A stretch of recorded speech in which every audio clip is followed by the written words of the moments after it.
जितेंद्र चौधरी जी। राधे राधे महाराज जी। गुरुजी, हम सही और गलत की परख कैसे करें? विवेक से।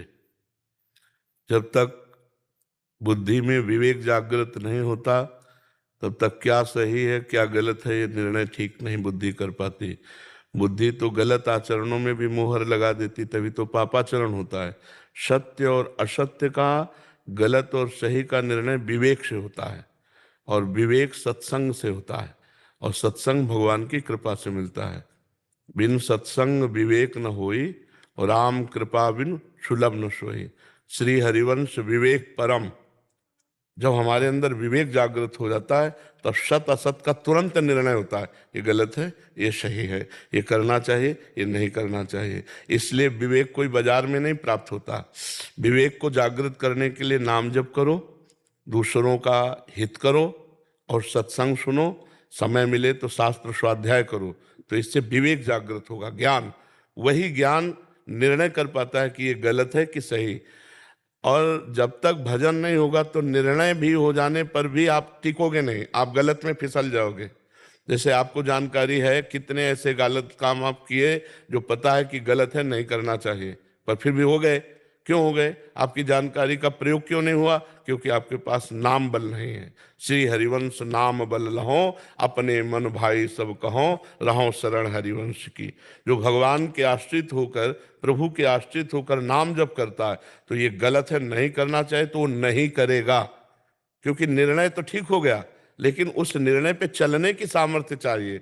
ज्ञान जानकारी तो बहुतों को है, लेकिन जानकारी का सही प्रयोग सही समय पर हो जाए तो वो जानकारी ने बोले यार पता तो हमको था, हमारे मन में आया था कि ना करें, पर हमने कर लिया। तो इसलिए सही जानकारी का सही प्रयोग करने के लिए नाम जप, सत्संग, शास्त्र स्वाध्याय और परोपकार, ये चार बातें अपने दिमाग में बैठा लो।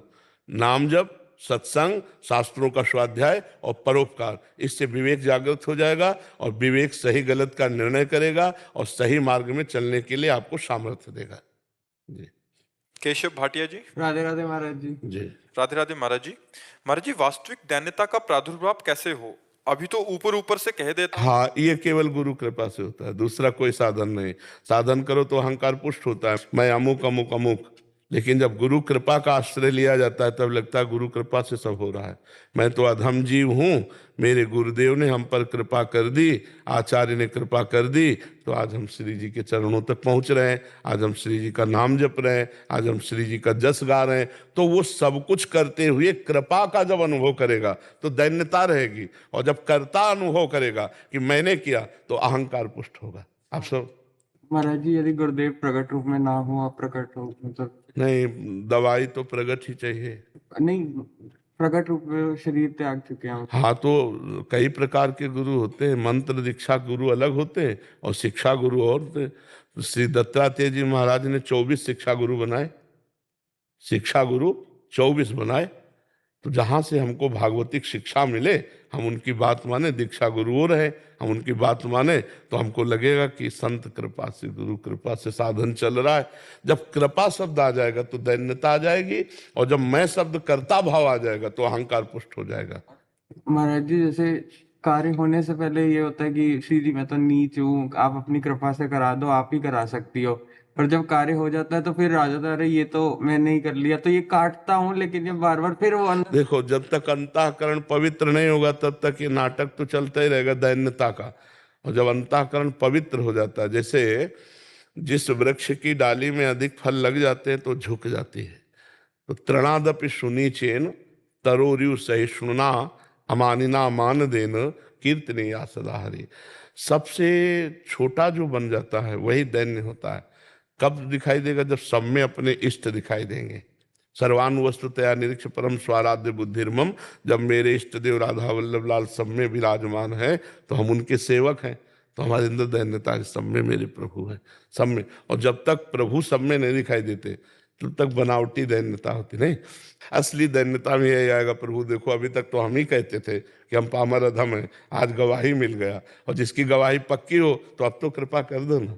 वो दोष नहीं देखेगा, वहाँ गुण भाव देखेगा कि इसने हमें सपोर्ट किया और भगवान के हमें कृपा पात्र बना। ये दैन्यता, पर ये दैन्यता बाजार में नहीं मिलती, ये गुरु कृपा से ही आती है।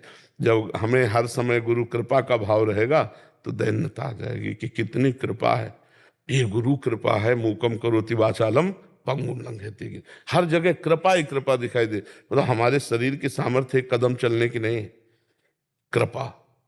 तब कृपा का अनुभव होता है जब हम विपत्ति में होते हैं, संकट में होते हैं, फिर भी हम दुखी ना हो, हम घबराए नहीं, तब लगता है तो भगवान की कृपा है, उन्हीं की कृपा से सब होता है। वास्तविक कृपा से हो रहा है। कठपुतली बार बढ़िया नाच रही है, वो अपने को समझे कि मैं बहुत बढ़िया नाच रही, तो नहीं भैया, पर्दे के पीछे अंगुलियां चल रही किसी और की। तो उमा दारू जोशित की नाई, समय नचावत राम गोसाई। जैसे कठपुतली नहीं नाचती, ऐसे भगवान चराचर जगत को नचा रहे हैं, तो उन्हीं के अनुसार हम नाच रहे हैं। और कर्ता भाव होने के कारण फिर हमें भोगना पड़ता है शुभ अशुभ का। अगर हम ऐसे अकर्ता हो जाए तो फिर कोई भी बंधन उसे छू नहीं सकता, पर ये स्थिति होती है। महाराज जी, यदि ये काटते जाएंगी, जब मन बोले कि तूने किया तो काटते जाएंगे, नहीं नहीं हाँ, ये तो काटना ही है, पर नाम जब चलता जाए, केवल काटने से नहीं रुकेगा, नाम जब। मतलब हमारे पास डिलीट करने का, हर प्रोग्राम डिलीट करने का नाम है। अगर नाम नहीं तो वो प्रोग्राम, जैसे ये क्यों ऐसा आ रहा है, तो वो पुष्ट हो रहा है, द्वेषात्मक चिंतन हो रहा है ना, या रागात्मक चिंतन हो रहा है। और जब राग न द्वेष, राधा राधा राधा श्री हरिवंश राधा वल्लभ श्री हरि, वो कट रहा है, वो कटता चला जाएगा। नाम प्रत्येक पल तुम्हारे मन को निर्मल करता जा रहा है, तभी तो गंदगी निकलती भजन के समय। भजन करते समय देखो दुनिया का प्रपंच उसी समय याद आता है, तो वो नाम डिलीट कर रहा है, निकाल रहा है, मन में छुपी हुई दुर्वासनाएं उनको नष्ट कर रहा है। विकास यादव जी दिल्ली से। राधे राधे महाराज जी, आपके चरणों में कोटि कोटि प्रणाम। महाराज जी, इन 3 प्रश्नों को जानने की बहुत जिज्ञासा है, कृपया करके बताएं कि मैं कौन हूं, मैं कहां से आया हूं और मैं कहां जा रहा हूं। ये तो आप देखेंगे कि आप जा कहाँ रहे हैं। जिसका प्रश्न है, जो आखिरी प्रश्न है, आप कहाँ जा रहे हैं, तो आप देखेंगे मार्ग हम आपको बताएंगे कि आप पहचानो कहाँ जा रहे हो। वो कहा, आप वही हो जिसकी खोज की जाती है। तत्त्वम् असि। अगर अंश भी स्वीकार करे तो पूर्ण का अंश पूर्ण ही होता है। पूर्णमदः पूर्णमिदं पूर्णात् पूर्णमुदच्यते पूर्णस्य पूर्णमादाय पूर्णमेवावशिष्यते। उस परमात्मा का जो अवशिष्ट अंश है वो भी पूर्ण ही होता है। तो तुम जो हो वास्तविक, वो मैं है, मैं है, मैं, वो ब्रह्म है। मैं के आगे जो लगता है वो माया है। जैसे मैं अमुक, ये सब माया है। शुद्ध मैं भगवान का स्वरूप है। पहली बात, आप भगवत स्वरूप हो। कब? जब देहाभिमान छोड़ करके अपने स्वरूप का अनुभव करोगे तब। अभी तो असाधारण महामहिमा से युक्त जो स्वरूप है वो ढका हुआ है, और आप देहाभिमानी एक जीव है। इस समय एक देहाभिमानी जीव है। स्थूल सूक्ष्म कारण तीनों शरीरों का राग त्याग करके जो ब्रह्मविद ब्रह्म ही भवति, जो अपने स्वरूप को बोध प्राप्त कर लेता है, वो ब्रह्म स्वरूप ही है। समझ गए?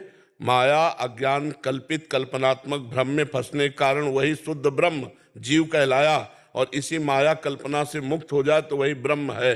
ठीक है? न कहीं जाना है न कहीं आना है, सर्वत्र तेरी सत्ता है। अब तू अपने आप को भूल करके मायाकृत इस आकर्षण में फंस करके अब नरक जाने की बात सोच रहा है, या स्वर्ग जाने की सत्कर्म कर रहा है, या परम पद में पहुंचने के लिए भजन कर रहा है। अब ये आपको देखना पड़ेगा, आप कहाँ जाएंगे इसका निर्णय तो आपका आचरण बताएगा, आपका चिंतन बताएगा, आपका लक्ष्य बताएगा। आपका लक्ष्य क्या है ये आपको बताएगा। आप परमात्मा स्वरूप हैं, आप कहीं नहीं आना न कहीं जाना। स्वप्न का भ्रम में पूरा, यहाँ से आप ब्रह्म स्तंभ पर्यंतम सर्वम मायामयम जगत, यहाँ से लेकर ब्रह्मलोक तक मायामय जगत है। तू सत्य है, परम सत्य है, त्रिकाल सत्य है। अपने स्वरूप को जान, तत्त्वम् असि। समझ पा रहे हो आप? ये शुद्ध अध्यात्म की वार्ता है, प्रपंच मिश्रित नहीं, शुद्ध अध्यात्म की वार्ता। अगर साधन करते हो तो हमारी बात समझ पाओगे, नहीं हवा में उड़ जाएगी ये बात। समझ पा रहे हैं आप?